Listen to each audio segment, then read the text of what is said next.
yo digo reabsorción tubular. ¿Qué entiendes? O sea, ¿qué hay cuando yo te digo hay una reabsorción tubular? Obviamente ya estás en contexto, porque es renal, porque ya hice glomérulo y ahora estoy en otra parte. ¿Qué entendiste cuando digo reabsorción tubular? Que se reabsorben algunos nutrientes o iones como el Ya, muy bien. Eso iría con la categoría de reabsorción. ¿Y tubular? que se da en el túbulo contorneado.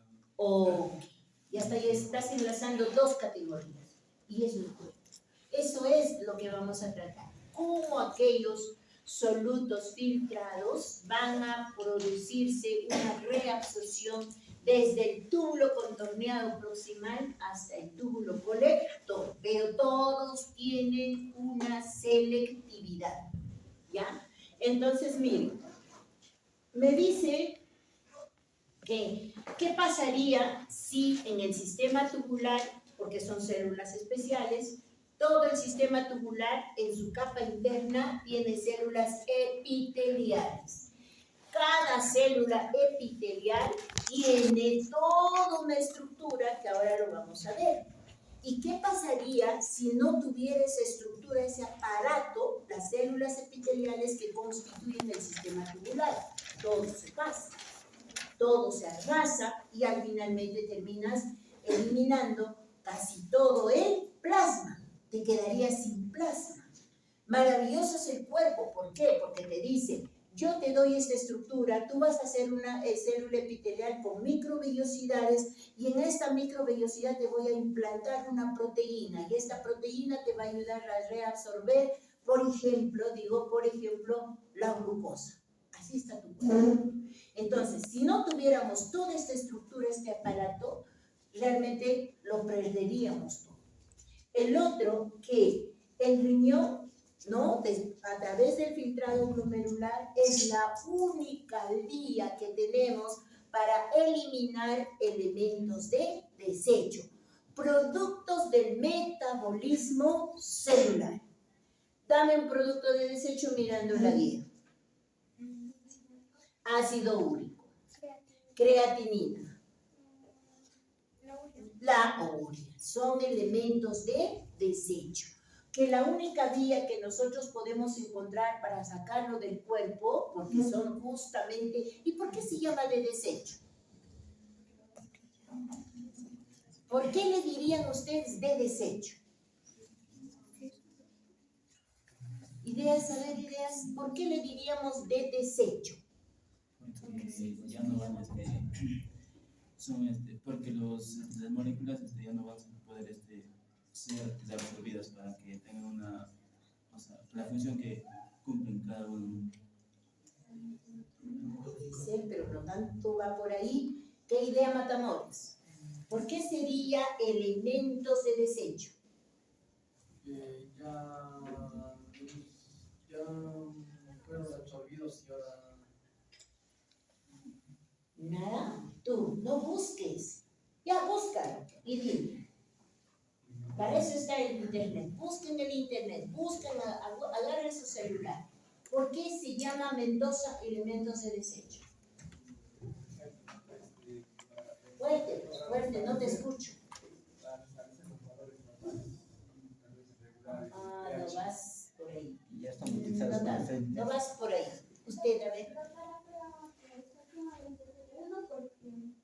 Al mantener nosotros la urea en el cuerpo, el ácido úrico, estos son dañinos. Si son dañinos, ya no son útiles al cuerpo. Por lo tanto, ¿qué tiene que hacer mi cuerpo? Desechar. ¿El sodio es dañino a mi cuerpo? No. ¿El agua es dañino a mi cuerpo? No. ¿La glucosa es dañino a mi cuerpo? No. Por eso no la desechamos. No está dentro de la categoría de elementos de desecho. Va a estar dentro de la categoría de reabsorción. El otro es que me dice, yo les decía, recuerdan que nosotros sí podemos filtrar glucosa, ¿verdad? Sí podemos filtrar. Entonces vamos a repasar un poquito cómo filtro. Va a ingresar flujo sanguíneo por la arteriola aferente. Ese flujo sanguíneo se va a ubicar en todo el penacho de capilares. Ahí tengo que generar una presión neta de filtración para poder filtrar. ¿De cuánto era? De 10. Voy a filtrar entonces hacia la cápsula de Bowman. Les dije yo que sí podríamos filtrar la glucosa. Pero, ¿qué sucede cuando ya lo filtro y ese filtrado está en el sistema tubular? Lo voy a reabsorber al 100%. Por lo tanto, yo pude haber filtrado una mínima cantidad, sin embargo, en ese sistema tubular sufre reabsorción y en orina debe ser igual a 0, cuando hablo de la glucosa. Ahora, también vamos a ver que en esta partecita vamos a ver que los procesos renales, ¿cuántos procesos renales tendríamos como procesos? Díganme un primer proceso, renal, dice, renal. El primero, ¿cuál sería? Fuerte. Filtración. Ataucusi, el segundo. Reabsorción, muy bien. El tercero. Secreción. 3 procesos tiene. Filtración, reabsorción y secreción. Entonces, miren, gracias a que en el riñón instalamos estos procesos que son básicos, vamos a ver que el cuerpo va a mantener su equilibrio. Gracias a esos 3 procesos. Entonces, miren, cuando hablamos de los mecanismos de reabsorción, y acá no lo he puesto todavía secreción, porque ambos se dan, ¿verdad? Entonces, esto ya hemos visto. Las células epiteliales van a utilizar los mismos mecanismos que ya hemos trabajado. ¿Hemos trabajado, por ejemplo, difusión simple? Sí. ¿Hemos trabajado difusión facilitada? Sí. ¿Hemos trabajado transporte activo primario, la bomba sodio-potasio? Sí. ¿Hemos trabajado el transporte activo secundario, que es el cotransporte y el contratransporte? Sí. El único que vamos a acoplar ahora es la endocitosis, la pinocitosis, que es una categoría nueva que está hablando, ¿no es cierto? Muy bien, vamos a repasar. ¿Qué era difusión simple? Porque ya no voy a desarrollar. ¿Qué era difusión simple? Los que han llevado conmigo, porque yo veo jóvenes que recién parece que se han incorporado. ¿Qué era difusión simple? ¿Qué es difusión simple? Fuerte, Yura. La difusión simple es, por ejemplo, aquellas moléculas liposolubles como el dióxido de carbono o el oxígeno que pasan por la membrana celular sin necesidad de un transporte por una molécula proteica. No, pero liposolubles, ¿por qué le pusiste la palabra liposoluble? Porque la membrana de las células son biliares. ¿Qué es difusión nada más? Allá entonces sería el paso de las moléculas por la membrana. Movimiento. ¿De quién? De las moléculas. Y cuando se mueven las moléculas, se pueden golpear unas con otras. Dime, hijo, estás levantando la mano. La difusión simple es el transporte de las moléculas de un lugar de menor concentración a un lugar de mayor concentración, o al revés, pero sin necesidad de energía. Ah, muy bien, ahí hay otro. Entonces, dentro de difusión, como categoría general, si yo le pongo acá difusión, tengo 2 variantes. La difusión simple y la difusión facilitada. En la difusión simple es lo que dijo su compañero. Se va a movilizar o se va a mover de una zona de mayor concentración a una zona de menor concentración. ¿Quiénes estaban acá? ¿Recuerdan? ¿Quiénes teníamos acá? El oxígeno. ¿Quiénes estaban allí? El oxígeno no necesita ningún transportador. ¿Quiénes estaban ahí? No les digo. No les digo. ¿Quiénes estaban ahí? Ya, el canal de sodio, el canal de potasio y también puede ser los canales de calcio. Entonces, aquí vamos a tener netamente a los canales, ¿verdad? Sea de sodio, sea potasio, pero estos canales, ¿cómo están formados? Por dos moléculas proteicas, ¿no es cierto? ¿Dónde están ubicadas? En la membrana celular. Entonces, yo ya veo que, por ejemplo, digo, hay permeabilidad al sodio cuando... No, cuando... El canal está abierto. Uno solo. ¿Cuándo? Ataucusi. Usted que está con sueño. ¿Cuándo?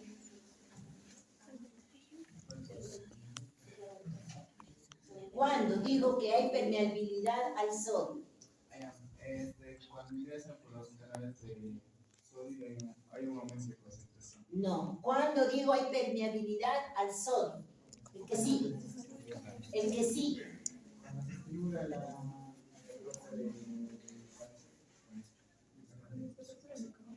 La que sigue, al costado.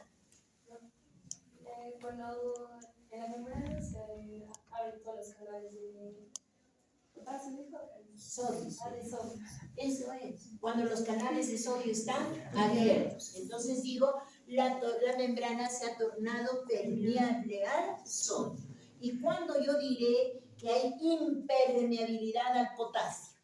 Entonces cierran los canales. ¿Cuándo? ¿Cuándo diré que hay impermeabilidad al potasio? Cuando los canales de potasio están cerrados. Entonces, cuando hablamos de difusión simple, yo puedo utilizar la membrana se ha tornado permeable al sodio. ¿Por qué? Porque los canales de sodio se han abierto. ¿Y qué va a pasar con el sodio? Silencio. Si la membrana se ha tornado permeable al sodio, ¿qué pasa con el sodio? Si la membrana se ha tornado permeable al sodio, ¿qué sucede con el sodio?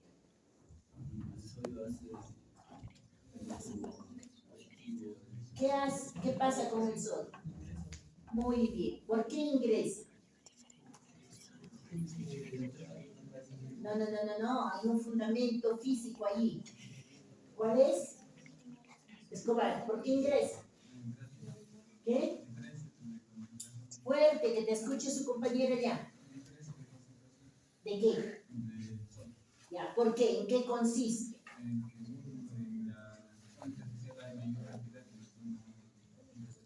Exacto.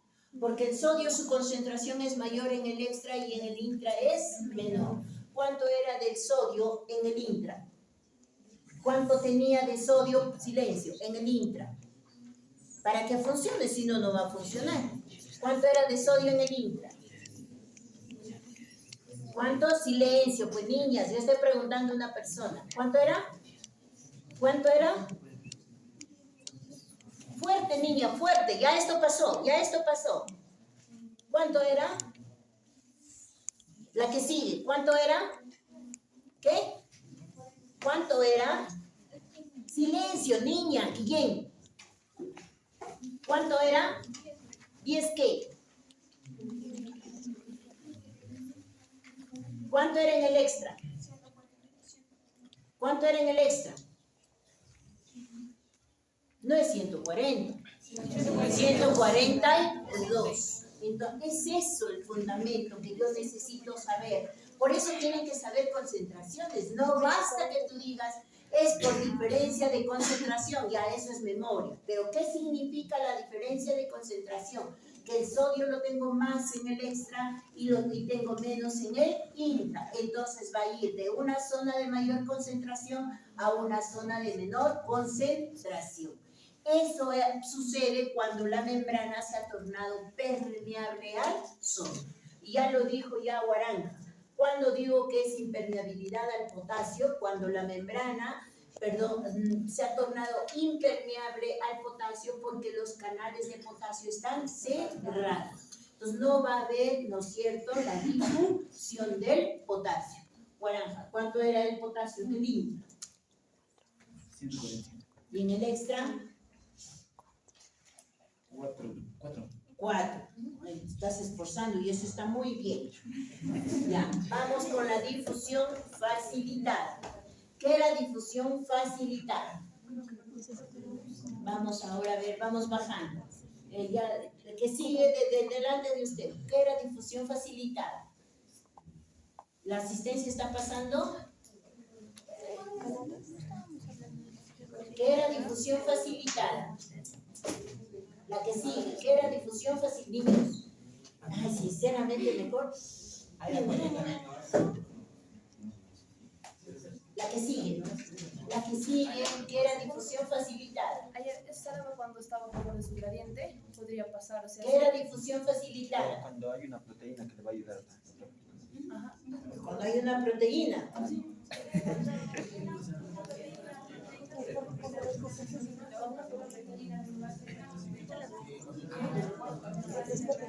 No. Ahí yo puedo tener una sola molécula proteica con un receptor selectivo. Ya, eso es difusión facilitada que ahorita vamos a ver.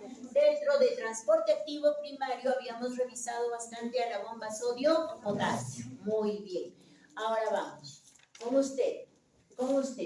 La bomba sodio-potasio, ¿qué función tiene? Silencio, Guillermo. Señorita, la bomba sodio-potasio, ¿qué función tiene? La que sigue, la bomba sodio-potasio, ¿qué función tiene? Niños, ¿qué función tiene la bomba sodio-potasio?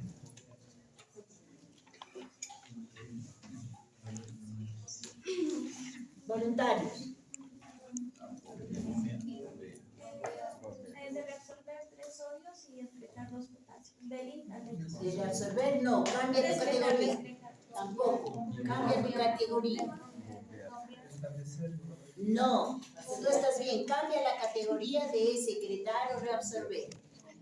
Transportar 3 iones de sodio. ¿Qué cosa? Transportar 3 iones de sodio. Exportar, no, cambia la categoría. Bombear, por eso se llama bomba sodio-potasio. Te bombea 3 sodios del intra al extra e ingresa 2 potasios del extra al intra. Y se da lo que dice de la Cruz. Te va a equilibrar las concentraciones de estos electrolitos en ambos espacios. Muy bien. La bomba sodio-potasio, silencio los demás. ¿Necesita energía? ¿Por qué?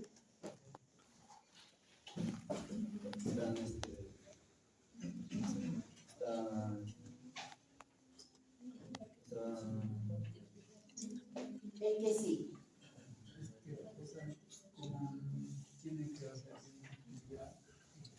Nada, Escobar.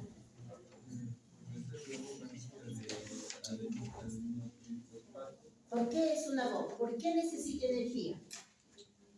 Debido a que se fija ATP, para darle información, pueda sacar los 3 sodios y meterlos. Sí, es cierto, va a necesitar energía. Tiene que liberar el ATP para que se dé el cambio de conformación de la molécula proteica. Sí, entonces toda bomba, no solo la de sodio-potasio, va a necesitar de energía. Y este ATP que va a fosforilar para formar ADP está cerca, recuerdan, a los 3 puntos de los 3 puntos selectivos para fijar al sodio. Está bien cerca ahí. Entonces, si hablamos ahora de transporte activo secundario, ahí tengo 2 variantes. El Cotransporte. En el transporte activo tenemos 2, lo que son el cotransporte y el contratransporte. Muy bien, el cotransporte y el contratransporte. Si yo digo, tengo este lado el extracelular y tengo este lado el intracelular y esta es la membrana. La cabeza de Ataupuzzi representa una molécula proteica que va a permitir que ingrese del extra al intra un hidrógeno y voy a sacar del intra al extra el sodio. ¿Qué es? Contratransporte. Contratransporte. ¿Necesitan energía? Lo voy a matar. ¿Quién ha dicho sí? Sea valiente, levanta la mano. Muy bien. No. El transporte activo secundario no necesita energía. Entonces, esos mismos mecanismos que ya hemos visto, recuerdan el tubo digestivo, hemos utilizado allí, hemos hecho transporte activo de la membrana a través de la membrana celular y estoy acoplando la endocitosis o pinocitosis que va a aparecer más adelante. Entonces, miren, vamos a hablar ahora solo del túbulo contorneado proximal. Este túbulo proximal, como ustedes pueden ver, se va a dividir en 3 partes. La primera parte se le va a llamar túbulo contorneado proximal al que se le llama segmento 1, que vendría a ser desde casi esta zona de aquí acá, el segmento 1. Luego vamos a tener un segmento 2 y este pedacito que ya va hacia el asa de Henle descendente sería el segmento 3, casi es recta. Entonces, miren, en este túbulo contorneado proximal llamado segmento 1, vamos a ver que es la mitad del túbulo contorneado proximal. Entonces, miren, si me dice la mitad, de aquí a aquí es el túbulo proximal. Y miren, la mitad está hasta acá, ¿no es cierto? De ahí va a empezar el 2 y termina con el 3. Entonces, en esa mitad del túbulo contorneado proximal, tiene toda una estructura, les decía, todo un aparataje. En primer lugar, sus células que van a estar en contacto con lo que se filtra, o sea, con la luz del túbulo, se van a llamar células epiteliales. Son células epiteliales. Vuelvo a repetir. Esas células están en contacto con la luz del túbulo. Ahora, ¿qué características tiene esa célula epitelial? Todas esas células en esta porción, ¿no es cierto?, tienen las famosas microvellosidades, a la que se llama también borde en cepillo. En este borde en cepillo es donde tiene lugar casi todos los mecanismos de reabsorción de líquidos y solutos que hemos filtrado. ¿A dónde la voy a retornar si yo las reabsorbo? Obviamente las voy a retornar al torrente sanguíneo.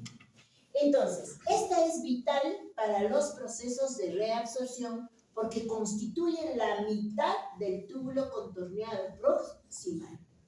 Entonces, su cualidad de ellas es que tienen un borde en cepillo. Ese borde en cepillo aumenta las capacidades de reabsorción. Gracias a eso. Mientras que en la segunda mitad del túbulo contorneado, que vendría a ser ya prácticamente casi la parte recta, como ustedes están viendo aquí, casi ya se ha hecho recto, vamos a ver, a eso se le va a llamar segmento 2. En este segmento 2 va a bajar los niveles de reabsorción. ¿Por qué baja? Porque sus células epiteliales no desarrollaron abundante borde en cepillo. El que tiene de manera abundante es este segmento 1. Aquí esas microvellosidades o borde en cepillo, que es el segmento 2, ya va reduciéndose. Por lo tanto, si se reduce esas microvellosidades o borde en cepillo, de hecho que impacta en los niveles de reabsorción, que también van a ser disminuidos. Y la última parte, vamos a ver que en esta parte ya que está casi en contacto, de acá para acá va a estar en contacto con el asa de Henle, baja más todavía el borde de cepillo, o sea, las microvellosidades. Por lo tanto, baja más los niveles de reabsorción. Eso no quita que en estos 3 niveles sí se vean los mecanismos de reabsorción, sino que en este segmento 1 van a ver ustedes que se da con mayor fuerza o en mayor cantidad. Le sigue esta en un poco menos y aquí ya es muy baja. ¿Por qué baja? Porque las microvellosidades ya no las tienen muy desarrolladas las células epiteliales. Entonces, si yo veo al túbulo contorneado proximal, yo puedo decir, como ustedes siempre ya han aprendido, ¿por qué se les dije túbulo contorneado proximal? Porque hace estas curvas, por eso se llama contorneado. Si yo le estiro, sería largo, ¿verdad?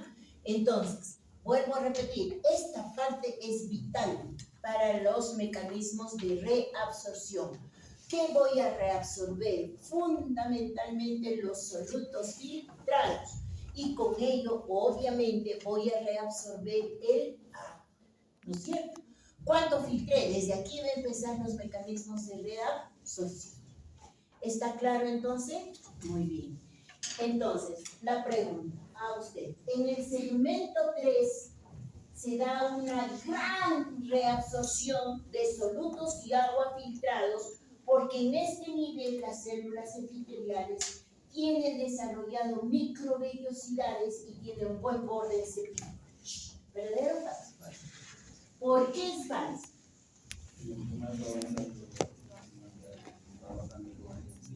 Muy bien.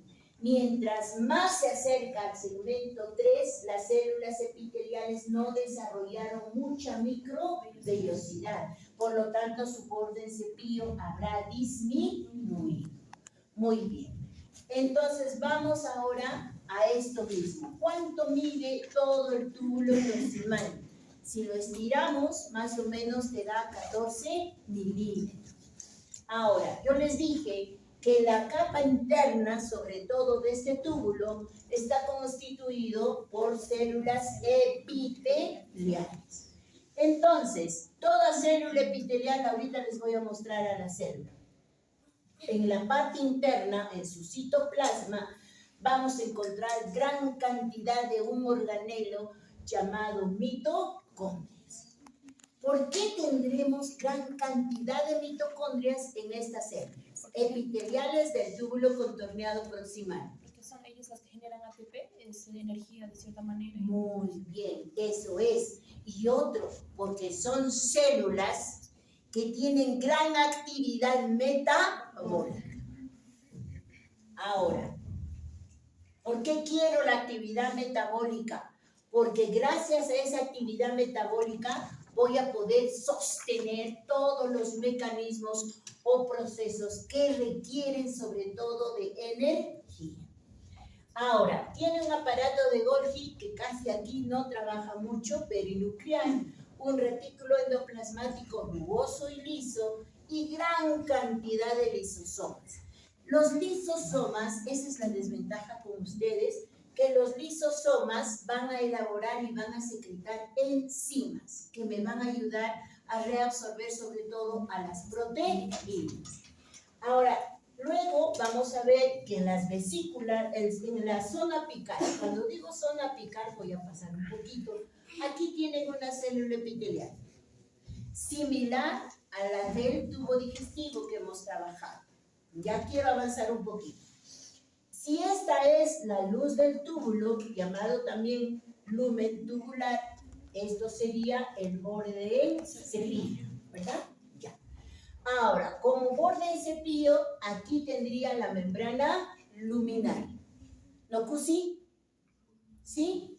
¿Verdadero o falso? Te voy a esperar. Anda un poquito, mójate la cara, padre.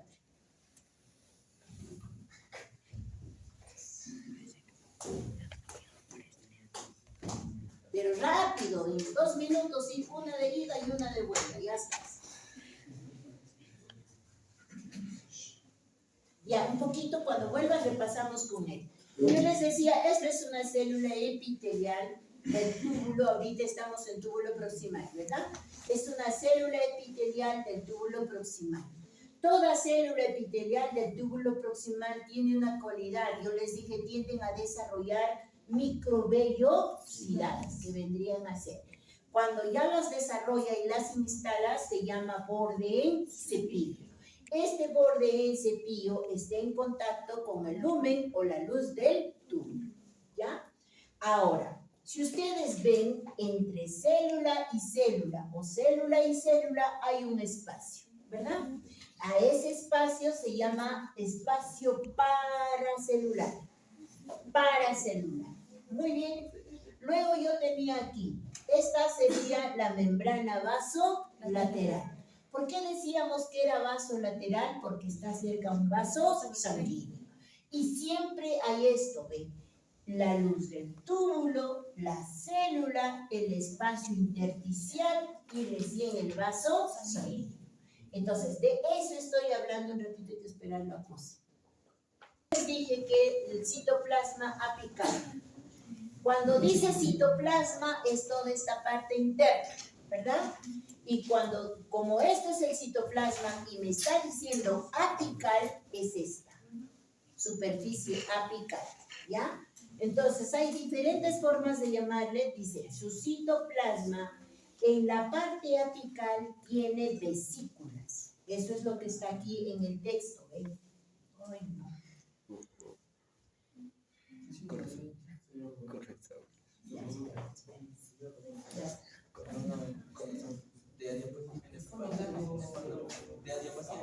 Señor Rodolfo. ya. Entonces, miren. Dice que en su citoplasma apical nosotros poseemos vesículas pequeñas, ¿no es cierto? O vacuolas mayores e invaginaciones tubulares que te van a formar posteriormente, ¿no es cierto?, el complejo endocítico. Eso lo voy a ampliar cuando empiezo a hacer reabsorción de proteínas.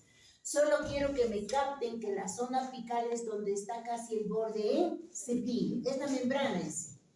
Entonces, miren, vamos a ver ahora cómo se da la reabsorción en el túbulo proximal. Mírenme, me dice que en este túbulo proximal, ¿cuántos segmentos teníamos? ¿Cuántos segmentos teníamos? Dime, ¿cuáles? 1, 2 y 3. ¿Qué característica tenía el segmento 1? Mayor cantidad de borde en cepillo. ¿Cómo iba el segmento 2?